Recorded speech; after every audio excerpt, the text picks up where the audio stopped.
কাটুরিগণ ভক্তি বলিতি যে বলি বিধান সমস্ত কাটুরিগণ শুনে হয় বড় ব্যস্ত।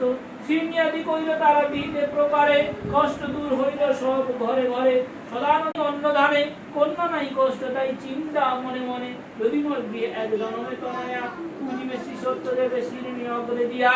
এতকালী গেলেন চলি সাধু ভঙ্গি করি, কালেতে জনমে কন্যা পরম সুন্দরী। সিন্নি দেখিয়া কত সাধু সাধুমে ভুলিল, সুপাত্রে দেখিয়া সাধু কন্যা বিবাদিল।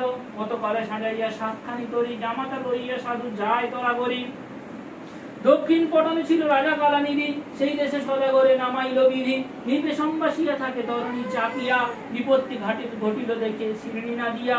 রাজার ভান্ডারে যত ধনাদিনা ছিল, কৃষি মধ্যে সাধুর নৌকায় পূর্ণ হইল।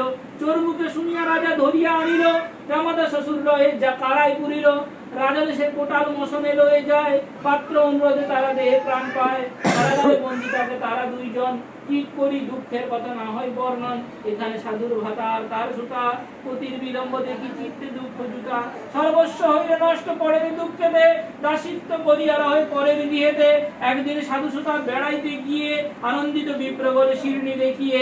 বিশেষ জানিয়া তাহা করিল কামনা, তারপর গেল ঘরে সাধুর তনয়া। সত্যনারায়ণ তাবে জনিমিল দয়া, শ্বশুর জামাতা যথে বন্দি কারাগারে।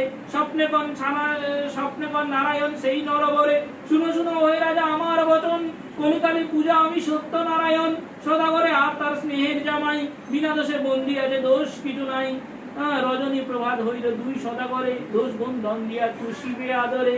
বলিতে বলিতে হইল মোহন মূর্তি, স্বপ্নে হেরি চমকিয়া উঠে নরপতি।